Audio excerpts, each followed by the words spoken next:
तो शुरुआत तो वही था कि हमारा एक परिवार है जो बड़ा मजबूत है पहले से ही, मेरे मतलब जो हमारे ये तमाम गांव हैं। आखिरी के जो जो दरअसल ये तल्ला नागपुर वाला क्षेत्र है, यहाँ मैं गया तो था, लेकिन मुझे लग रहा है कि शायद मैं जनता को समझा नहीं पाए कि मैं क्या चाहता। फिर भी संगठन उस तर्ज पर नहीं फैला पाए हम, जहाँ तक कि हमें हर गांव तक या हर पॉकेट जो आप बोल रहे हैं वहाँ तक हम पहुँचे। और आप यकीन मानिएगा 27 की तो बहुत दूर की बात है, 2-3 तारीख से हमारे ये कार्यक्रम लगातार अब संपर्क वाले हैं। कोई भी गांव या कोई भी बूथ ऐसा नहीं है जहाँ से हमें वोट नहीं पड़ी है, क्योंकि मुझे लगता है कहीं ना कहीं जनता ने मान लिया है कि यार एक विधायक के रूप में इनको हम देख सकते हैं।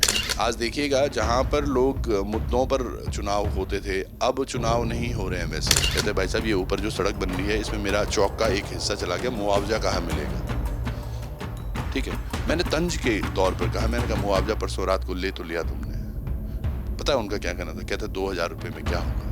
यहाँ पर पहले उत्तराखंड बनाने के लिए लड़ाई हुई है, अब शायद बचाने के लिए, और एक अच्छी तरह से पहल। हम उन तमाम युवाओं से वापस से अनुरोध करेंगे कि अपने अपने ढाबे जहाँ थे वहाँ बनाएं, और अब हम देखेंगे कि धामी जी बुलडोजर किस तरह चलाते हैं। तो गैर कानूनी होगा? गैर कानूनी क्यों होगा? जो जहाँ बने हुए तो पहले भी थे ना वहाँ। केदारनाथ में बीजेपी की विजयी प्रत्याशी आशा नौटियाल ने आज शपथ ग्रहण की है। विधानसभा में उनका एक कार्यक्रम हुआ है।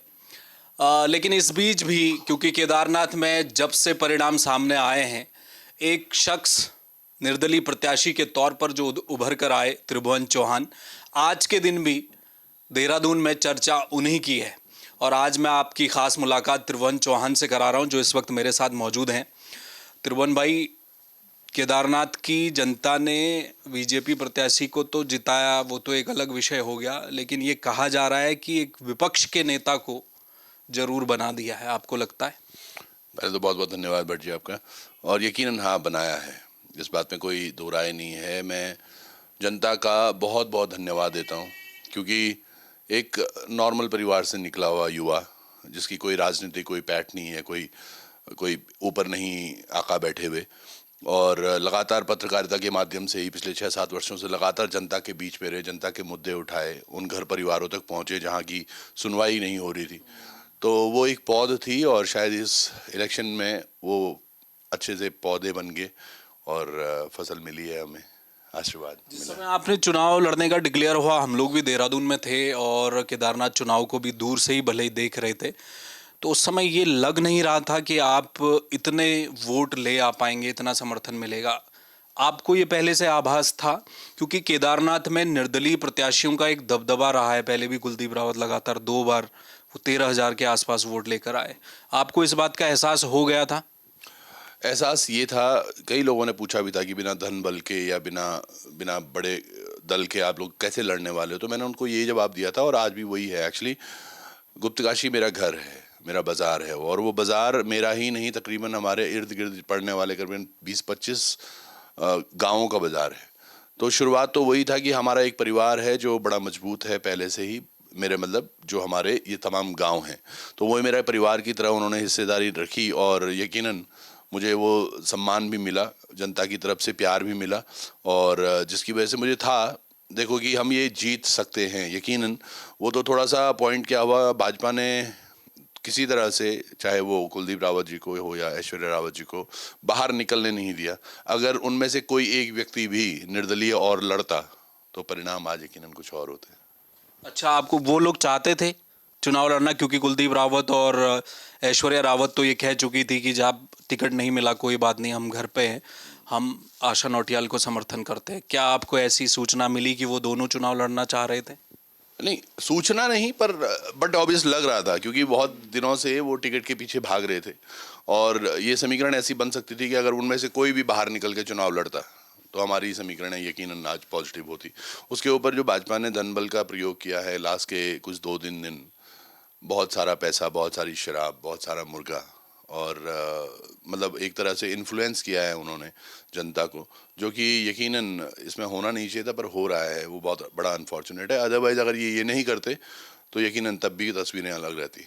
आप देखिए 5वें-6वें राउंड तक हम बहुत अच्छे चल रहे थे, 7वें राउंड के बाद एकदम से थोड़ा सा ढिलाई हुई, पर ये भी एक जरूर है कि बीच में तो कांग्रेस प्रत्याशी भी पीछे रह गया। हाँ जी, कांग्रेस के प्रत्याशी पीछे थे, तो ये मान के चल रहे थे कि हम आखिरी के जो दरअसल ये तल्ला नागपुर वाला क्षेत्र है, यहाँ मैं गया तो था, लेकिन मुझे लग रहा है कि शायद मैं जनता को समझा नहीं पाया कि मैं क्या चाह रहा हूँ। या दूसरा ये भी हो सकता था कि वो सोच रहे थे कि यार निर्दलीय है, पता नहीं इतने वोट ले पाएगा या नहीं ला पाएगा। या अब लेकिन अगर आज चुनाव वापस हो जाए तो शायद समीकरणें कुछ और होंगी। हाँ, ये वक्त भी जल्दी आने वाला है, क्योंकि मैं 2027 पर ही एक सवाल पूछ रहा हूँ। विपक्ष तो चुन लिया, आप कह रहे हैं, मनोज रावत भी वहाँ पर हैं। ये केदारनाथ की भूमि कैसी है? मनोज रावत भी पत्रकार रहे, एक नेता वो वहीं से बनकर उभरे। कुलदीप रावत को भी केदारनाथ की जनता ने बनाया। अब त्रिभुवन चौहान को निर्दलीय के तौर पर जनता लेकर आई है। 2027 में आपकी तैयारी है, और अगर है तो इस बार जहाँ जहाँ चूक आप कर गए, चूक इस लिहाज से कि क्योंकि मुझे ऐसा लगता है कि कई पॉकेट्स में आप नहीं पहुंच पाए, देरी हुई, क्या कारण था, कैलकुलेशन नहीं हो पाया, क्योंकि चुनाव लड़ना, जाकर मैदान में उतरना, उसकी एक अपना अंकगणित है, उसे भी सुलझाना पड़ता है। इन सब का ध्यान रखकर आप जा रहे हैं 27 में? बिल्कुल, देखिए मैं वही कहूँगा, एक परिवार से, नॉर्मल परिवार से एक युवा सोचता है कि मुझे कुछ करना है। मैं देवर गांव का, मैं वैसे इसको बोलता हूँ कि देवर गांव से, जहाँ कभी हम जब 11वीं 12वीं थे तब सड़क बनी थी वहाँ, और वो सब दंश हमने देखा है। वो सभी साथी थे, मतलब इसीलिए ना तो हमारा पैसा लगा, ना शराब लगी, ना कुछ। लोगों ने समझ लिया था कि यार हाँ, ये मुद्दे उठाता रहता है, शायद ये बात करेगा। फिर भी संगठन उस तर्ज पर नहीं फैला पाए हम, जहाँ तक कि हमें हर गांव तक या हर पॉकेट जो आप बोल रहे हैं वहाँ तक हम पहुँचे। और आप यकीन मानिएगा, 27 की तो बहुत दूर की बात है, 2-3 तारीख से हमारे ये कार्यक्रम लगातार अब संपर्क वाले हैं, और उन पॉकेट्स में, उन गांवों तक भी हम पहुंचेंगे, जनता के बीच में धन्यवाद देंगे। क्योंकि सबसे अच्छी बात ये हुई है कि कोई भी गांव या कोई भी बूथ ऐसा नहीं है जहां से हमें वोट नहीं पड़ी है। 1-2 बूथ को छोड़ के थोड़ा कम हुआ है मतदान, पर वहाँ भी वोटिंग हुई है हमारे पक्ष में। तो उन गाँवों में जाकर उन लोगों को धन्यवाद अदा करना, और वहाँ से उनकी समस्याएं, क्योंकि मुझे लगता है कहीं ना कहीं जनता ने मान लिया है कि यार एक विधायक के रूप में इनको हम देख सकते हैं, तो यकीनन उनकी हम आवाज़ अब आगे बढ़ेंगे, और लगातार अब यहाँ से संघर्षरत रहेंगे 27 तक। हरीश रावत ने एक पोस्ट लिखी है, आप ही की तारीफ में उन्होंने लंबा चौड़ा लिखा है। उनका ये कहना है कि हम कांग्रेस के लोग, त्रिभुवन चौहान जो निर्दलीय प्रत्याशी हैं, उनकी स्थिति को भांप नहीं पाए। हमें लगा ही नहीं एक पल के लिए भी वो गेम चेंजर हो सकते हैं। लेकिन साथ में उन्होंने ये बात भी लिखी है कि वो पैसा कहाँ से आ रहा है, उन्होंने इस बात को लेकर आपको कटघरे में खड़ा किया है। मुझे समझ में नहीं आया, हरीश रावत पुराने वरिष्ठ नेता हैं, कांग्रेस का चेहरा है, वो क्या कहना चाह रहे थे, पैसा कहाँ से आया? लोग तो चंदा भी इकट्ठा करते हैं चुनाव में, शायद आपने भी किया होगा लोगों के लिए आने जाने के लिए। वो क्या समझ में आया उस पोस्ट को देखकर, क्यों लिखा है हरीश रावत ने? देखिए, हरीश रावत जी पुराने एक नेता हैं, मुख्यमंत्री रहे हैं। उन्होंने पहले अपनी बेटी को चुनाव लड़वाया, फिर बेटे को लड़वाया, अब दूसरे बेटे की भी तैयारी में है। तो कहीं ना कहीं एक भय जरूर है उनके दिल में भी, और ऐसे कई राजनेताओं के, कि ये तो युवा कोई भी उठ के आ रहा है और चुनाव लड़ रहा है, और अच्छे मार्जिन से लड़ रहा है। तो एक भय वो जरूर है, और अब इसको कैसे हम संदेह पैदा करें, तो वो पैसा, मैं बताऊं आपको, यकीनन हमारे इसमें बहुत ज़्यादा पैसा खर्च हुआ ही नहीं है। मैंने आपको बताया, ना शराब हमने पिलाई है, ना हमने मुर्गा खिलाया है, ना कुछ ऐसी पार्टीज या ऐसे कुछ। जो सीमित संसाधन थे उसमें ही हम ये चुनाव लड़े हैं, और बहुत अधिक एज सच हमें पैसे की ज़रूरत पड़ी ही नहीं। जो था खुद से वो लगाया है। एक QR कोड भी हमने रिफ्लेक्ट किया था, और वो भी यकीन मानिए केवल अपने ग्रुप में, क्योंकि मैं जब उसको डालने वाला था बाहर फेसबुक वगैरह पे, तो पापा ने ही स्वयं मना किया यार, कि लोगों को लगेगा कहीं ये पैसों के लिए तो नहीं कर रहे। तो हमने वो डाला ही नहीं उस डर से, और यकीन मानिएगा ज़रूरत भी नहीं पड़ी। मतलब मैं देखता हूँ कि मैंने उस पोस्ट में, जो आपने देखा, उस पोस्ट में मैंने कमेंट भी लिखा। आज मुझे कई लोग कह रहे थे यार तुम्हें लिखना नहीं चाहिए, तुम एक नेता हो, तुम्हें दूसरे के उसमें इनबॉक्स में नहीं जाना चाहिए। मैंने जबकि वहाँ भी कमेंट किया, मैंने कहा कि हरीश रावत जी को भी ये समझ में होना चाहिए कि वाकई चुनाव के लिए मुद्दे ज़रूरी हैं, पैसा नहीं। अगर आप ये मानिएगा, आज से कुछ वर्षों पहले सुभाष चंद्र बोस या ये तमाम जो हमारे नेता रहे हैं, जिनके पीछे लाखों लोग गए हैं, वो पैसा या दारू या मुर्गा में नहीं चलते थे। वो चलते थे उनके अंदर काबिलियत देखकर। और आज जो जनता के बीच में हुआ है, ये निसंदेह वो है।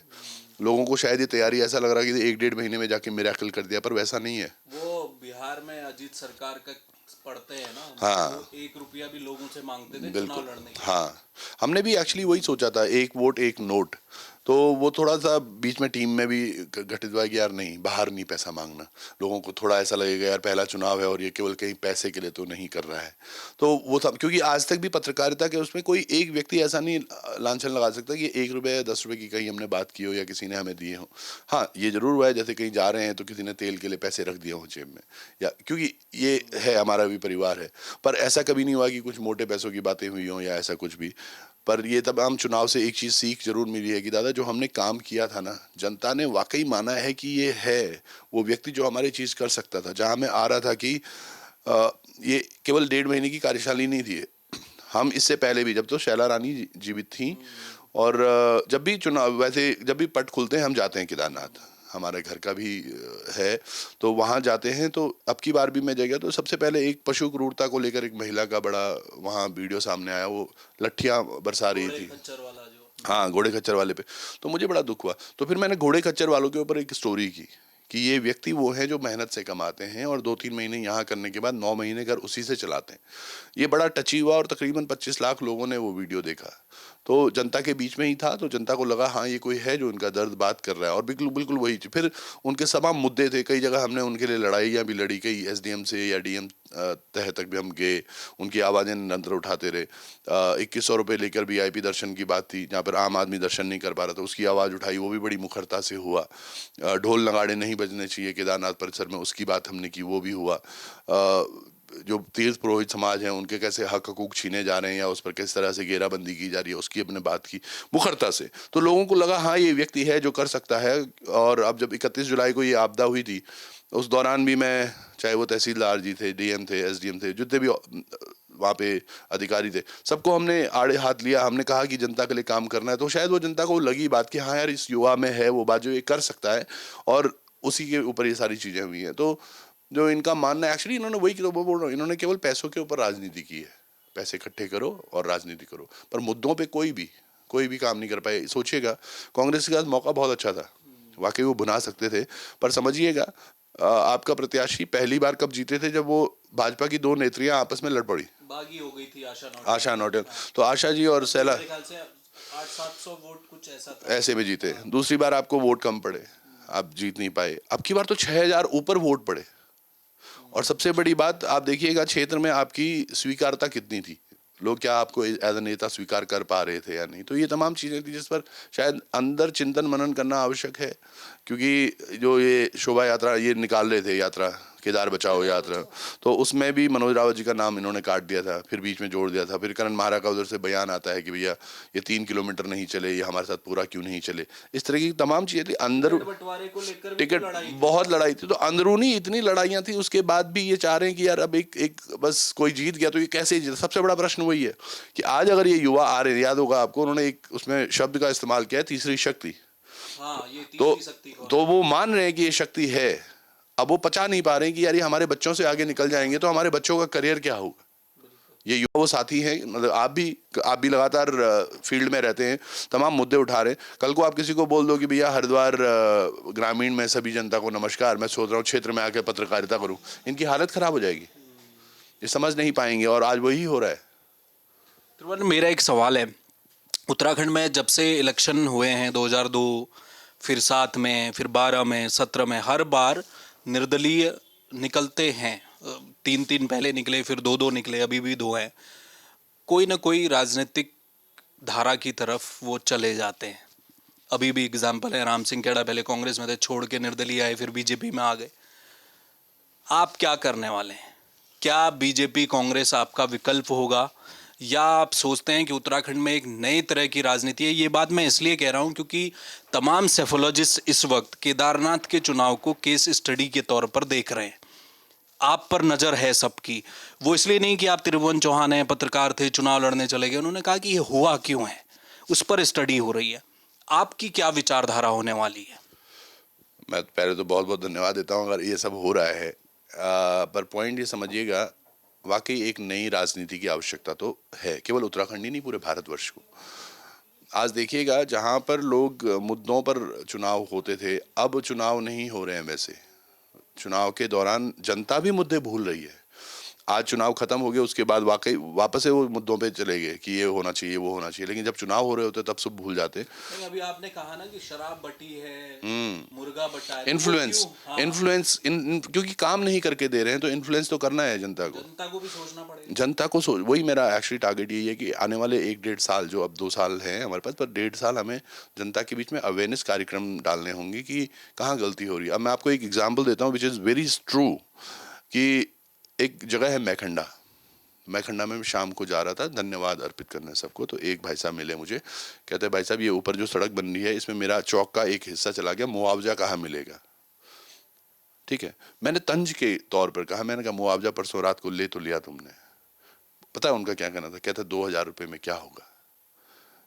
तो जनता मुद्दा समझ भी रही है, पर वो इन्फ्लुएंस भी हुई है, और इन्फ्लुएंस करने वाले अपने ही लोग हैं जो नज़दीक के हैं, वो इन्फ्लुएंस करवा रहे हैं, तो वो भी हमारे समाज के लिए घातक हैं।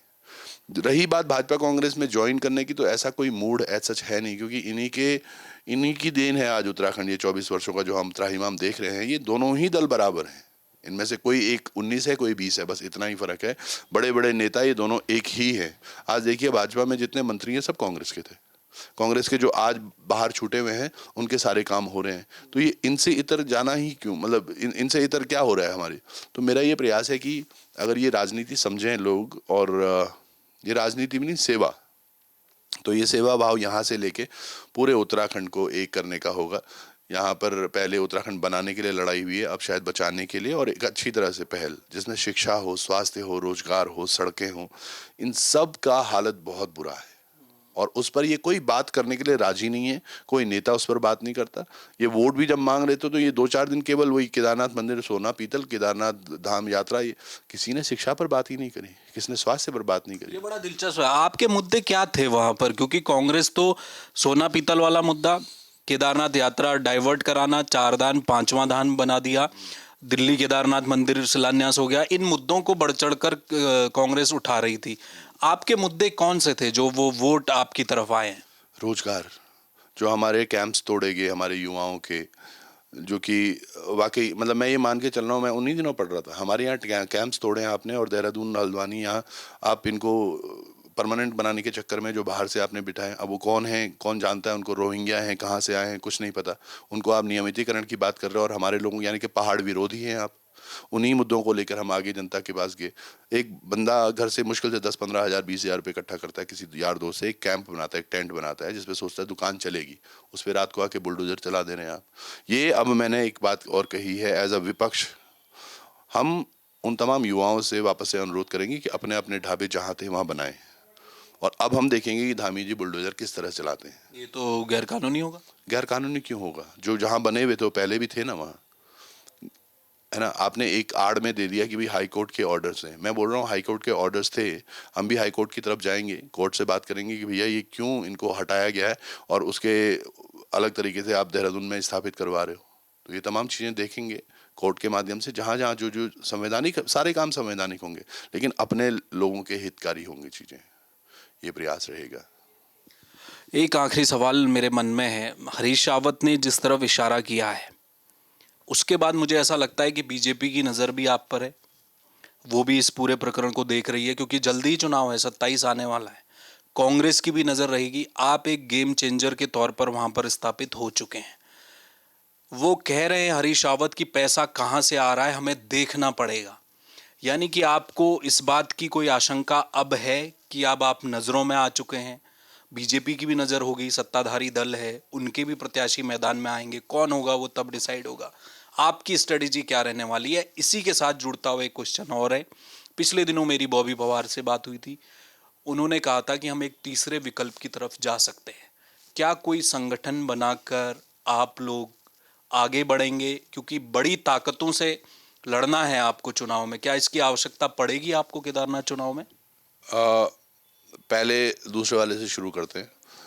बॉबी और हम और तमाम हमारे जो साथी हैं, हमारी बात हुई है इस बारे में और आगे भी करेंगे जब जब चर्चाएं होंगी, क्योंकि ज़रूरी भी है। मैंने आपको पहले भी कहा कि युवाओं की ताकत अगर सामने आएगी तो यकीनन ये दोनों राष्ट्रीय दल यहाँ से बाहर चले जाएंगे। एक नारा मैंने इस चुनाव में दिया था कि 35,000 पार, अब की बार 35,000 पार। तो मेरा प्लान यही था कि अगर हम 35,000 प्लस जाते हैं तो दोनों राष्ट्रीय दल पहली बार ऐसा होगा भाजपा और कांग्रेस के साथ कि दोनों के जमानत जब्त हो जाएगी। खैर वो उस तरह से हुआ नहीं, पर प्लान वही है आज भी। तो उसके लिए हमें जो करना होगा हम करेंगे ज़रूर, जनता को समझाएंगे, जनता के बीच में भी जाएंगे, थर्ड फ्रंट अगर आना है तो उसको भी लाएंगे, तमाम चीज़ें करेंगे। दूसरी बात है उसके लिए फंड्स जो हरीश रावत जी बता रहे हैं, फंड्स कहाँ से आ रहे हैं या क्या आ रहे हैं, मैं फिर वही बोलूँगा, फंड्स की वाकई बहुत ज़्यादा आवश्यकता नहीं पड़ने वाली कभी भी किसी चुनाव में। अगर चुनाव को मतलब मान के चलिएगा जो हमारा चुनाव खर्च हो ना, प्रधान के चुनाव भी इससे महंगे होते हैं या हो रखे हैं और आजकल। ये तो कहा जाता है, ऑफ द रिकॉर्ड लोग बताते हैं, मैं दावा नहीं कर रहा, बिल्कुल। विधायक का चुनाव 7 करोड़ के ऊपर पहुंच गया है। बताइए, अब एक चीज़ देखिएगा, इतने पैसे मैं तो ये मान के चल रहा हूँ, जो मुनकट्टा में सड़क बननी थी, जो कुंड में सड़क पुल टूटा हुआ है उसका निर्माण होना था, विद्यापीठ वाली जो सड़क है उस पर पेंटिंग होनी थी, इधर तल्ला नागपुर में जो सड़कें छूटी हुई हैं उनका होना था, या ITI, बहुत सारी चीज़ें। कोई भी एक इंस्टीट्यूशन बिल्कुल तैयार हो जाता उस 7 करोड़ में और तब उसके नाम पर वोट मांगते तो शायद जनता और ज़्यादा मजबूती से वोट देती। ये लोगों ने वाकई मतलब चुनाव में कुछ आर पार काम करो मत और फिर चुनाव को इन्फ्लुएंस करो पैसे से, यही वो लोग कर रहे हैं। हम वो बिल्कुल उसके इतर जाएंगे। और जहाँ तक मुझे लगता है जनता अगर इतना प्यार दे रही है और जनता को समझ में आया कि भाई ये लोग इस तरह से इन्फ्लुएंस है, जनता हमारे साथ खड़ी होगी, जनता समझेगी चीज़ों को। और अगली बार जैसे हमने अब की बार भी बोला, मैंने कहा भाई मुझे ये आशंका तो थी, मैंने कई लोगों को अपने बोला भी है, मैंने कहा भाई खाना पीना सबका, मैंने कहा शराब मत पीना, पर खाना अगर तुम्हारे पास पैसा कोई दे रहा है तो उसको अपने पास रखो क्योंकि वो आपके हक का है, लेकिन शराब मत पीना, लेकिन वोट आपको हीरा पे देना है। तो लोगों ने माना भी है कई जगह ये बात। मैंने सुना कई जगह कस्में भी दिलाई गई थी कि भाई वोट बीजेपी। ये एक्चुअली देखिए ना, वही इन्फ्लुएंस वाली बात है, नमक लोटा या फिर ये तमाम चीज़ें, देवताओं की कस्में खिलाना। क्या करना चाह रहे हो आप? मतलब आप काम नहीं, मतलब ये एक्चुअली आप यकीन मानिएगा, मतलब एक शेर है ये, बिल्कुल भी उसमें नहीं है कि एटीट्यूड में इसको मैं कह रहा हूँ कि आज तुम्हारी जीत के क्या, अपने अपनी जीत का इतना भी गुमान मत करे बेखबर, तुम्हारी जीत से तो हमारी हार के चर्चे ज़्यादा हैं। ये मैं उस दिन भी महसूस कर रहा था जब हम बाहर आए थे, जब कोर्ट वहाँ काउंटिंग से बाहर आ रहा था, मुझे समझ नहीं आ रहा था मैं बाहर जाऊंगा यार लोग क्या बोलेंगे, समझ रहे हो वैसा। जो ही मैं बाहर आया लेकिन मालाएं पड़ने लगी, एकदम से लोग नारे लगाने लगे, मुझे लगा फिर कुछ बड़ा कर दिया चौहान। और एकदम से तो हमारे जो कार्यकर्ता थे उनके चेहरे पर जो खुशी थी, जो हमारे साथ लोग थे, जो हमारे भाई थे, उनकी इतनी खुशी थी, इन सब की खुशियां फीकी दिखी, क्योंकि उनको पता है उन्होंने इस चुनाव को लड़ने के लिए क्या कुछ नहीं किया। आप यकीन मानिएगा, बूथ के दिन, जिस दिन वोटिंग हो रही है, बूथ पर व्यक्ति दारू लेके जा रहा है, हमारे एक युवा ने पकड़ा है, उसको वीडियो भी हमने चलाया, उस पर कोई कार्रवाई नहीं हुई। इतना बड़ा ट्रक एक शराब का पकड़ा गया, उस पर क्या कार्रवाई हुई, वो पकड़ा नहीं। सोचिए ना, अगर आज 100 ग्राम 500 ग्राम कहीं चरस पकड़ रही है पुलिस, तो फोटो आ रहा है अखबार में, तमाम इनके सोशल मीडिया हैंडल्स पर चल रहा है, इतना बड़ा जखीरा पकड़ा गया, क्या हुआ उसका? ना तो चुनाव आयोग संज्ञान ले रहा है, ना पुलिस ने संज्ञान लिया। कहाँ है वो फोटो, कहाँ है वो तस्वीर, किसकी शराब थी, कहाँ थी शराब, क्या थी वो, कुछ नहीं। तो ये तमाम जो इन्फ्लुएंसेस हो रहे हैं, जनता को समझ आ रहा है। अब यहाँ से जनता कैसे मतलब चेंज करेगी, ये जनता के ऊपर है। लेकिन बहुत अच्छा चुनाव था, इससे बहुत कुछ सीखने को मिला। जब हम पत्रकारिता के दौर में देखते हैं ना चीज़ें, बड़ा अच्छा लगता है यहाँ से बोलना कि ऐसा ऐसा हो रहा है, पर जब आप वहाँ खड़े हो जहाँ जहाँ सब कुछ हो रहा है, मतलब आप उसका हिस्सा बन गए। हाँ, एक युवा कहते हैं कि भाई जी शुरात है, शूरते रात is like 2 days before election. तो वो 2 रातें बड़ी चौकन्ना रहना ही है। मैंने कहा यार हम तो आराम से सोएंगे भाई, हमने काम कर दिया है, अब जो जनता जिस तरह से मानेगी तो ठीक है। बोलते नहीं नहीं बहुत सारा कुछ होता है। मैंने कहा करने दो जितना करना है। मैंने कहा जनता को पता है उन्होंने वोट कहाँ देना, और वैसे ही हुआ भी है।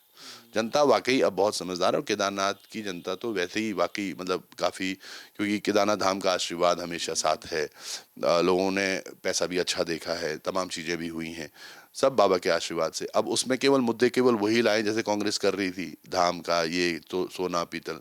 मैं बोलता हूँ स्कूलों के बारे में बात करते हैं। हमने एक स्कूल का वीडियो बनाया सर, उसकी छत गिरने वाली थी, 42 लोग बच्चे बैठते वहाँ नीचे। उसी दिन शाम को डीओ ने ऑर्डर दिया, और उसी स्कूल के साथ साथ 6 स्कूलों के अन्य निर्माण के ऑर्डर मिले। तो ये कार्रवाई जनता ने देखी है होते हुए। है ना। तो मुद्दे कुछ और हैं, जो मुद्दे दिखाए कुछ जा रहे हैं वो कुछ और। वो कुछ है ही। ये पॉलिटिक्स इतनी वो है ना, ये मुद्दे क्रिएट करते हैं। जैसे आज क्या मुद्दा हो गया, एक फोटो आशा नौटियाल जी ने मेरे सर पे माला डाली जब हम बाहर आ रहे थे। आपको बोला कि आप ये BJP एजेंट। बीजेपी के बी टीम है, बीजेपी क्या मतलब क्यों? अरे आप उस पे समीक्षा करो जो आपको करना है। वो मेरी माँ के समान की एज की है महिला। चुनावी अलग मतभेद अलग हो सकता है, मनभेद थोड़े ना है। अब मैंने बोला भी है, अब आने वाले 2 साल आशा जी को यकीनन वो आंसू याद आएंगे जो उन्होंने अभी कुछ दिन पहले बहाए थे, कि यार ये लड़का बिल्कुल पीछे ही पड़ गया। ऐसा विपक्ष आज तक देखा नहीं होगा किसी ने भी। और अगर कांग्रेस भी शायद वो विपक्ष की भूमिका में कभी अच्छा होती ना, सोचिए ना, एक निर्दलीय को लोगों ने ज्यादा पसंद किया कांग्रेस और यूकेडी के होते, तो इन दोनों को मंथन करना चाहिए या तीसरे पे आरोप मढ़ना चाहिए। मैं तो बोलता हूँ इस हिसाब से तो कांग्रेस भी बी टीम है भाई। कांग्रेस को सीधे सीधे या तो कांग्रेस, भाजपा भी तो आरोप लगा सकते हैं कि यार भाजपा को उठना नहीं चाहिए था, हम जीत जाते। त्रिभुवन को उठना नहीं चाहिए था, नहीं तो हम जीत जाते। तो भाजपा भी को बोलो, भाजपा को भी नहीं उठना चाहिए था। ये है तो, पर अच्छा था, मजा आया। वो चुनाव बहुत शानदार था और हमारे तमाम पत्रकार साथी भी यकीनन बढ़ चढ़ के सभी लोग आए भी, मिले भी, तमाम चीज़ें भी देखी। बहुत सारी चीज़ें हैं जो जनता को समझनी होंगी आगे के लिए। एक तो हमारा वोट वाकई बहुत बेशकीमती है। सोचिएगा वो व्यक्ति जो बोल रहा था कि यार 2000 रुपये में क्या होगा, तो उसको अभी समझ नहीं आ रहा होगा कि हुआ क्या है। कई गांव में ऐसे युवा हैं जो पिछले 7-8-10 दिन से लगातार शराब पी रहे हैं, क्योंकि उनके पास खेप इतनी सारी पड़ी हुई है। तो ये काडर आपका बन चुका है, आप ये मान के चल रहे हैं? देखिए, ये लोगों ने प्यार दिया है और अब ये लगातार बढ़ेगा भी। मुझे सबसे पहले तो इस पे काम करना होगा कि जो लोग हमारे साथ हैं आज, इन लोगों का विश्वास न टूटे। और उसके लिए देखिए ना, पहले पत्रकारिता के दौर में कहाँ कहाँ निष्पक्षता से, निस्वार्थ भाव से जाते रहते थे। धारचूला भी गए हम, सल्ट भी गए, तो हम बागेश्वर भी पहुंचे हैं, तो सब जगह गए हैं। तो आज तो बस केदार घाटी के वो 10,000 लोग हैं जिन्होंने हम पर भरोसा दिलाया है। तो उनका भरोसा जीतने के लिए, उनका भरोसा बरकरार रखने के लिए, उनके लिए हर पल हर दम काम करते रहेंगे। और आगे 2 साल हैं लगातार उसी में। बहुत शुक्रिया त्रिभुवन। बहुत बहुत धन्यवाद, बहुत बहुत धन्यवाद। तो ये थे त्रिभुवन चौहान। देखिए, केदार घाटी में बहती हैं मंदाकिनी, अब उस धारा को उल्टा बहाना है। क्यों?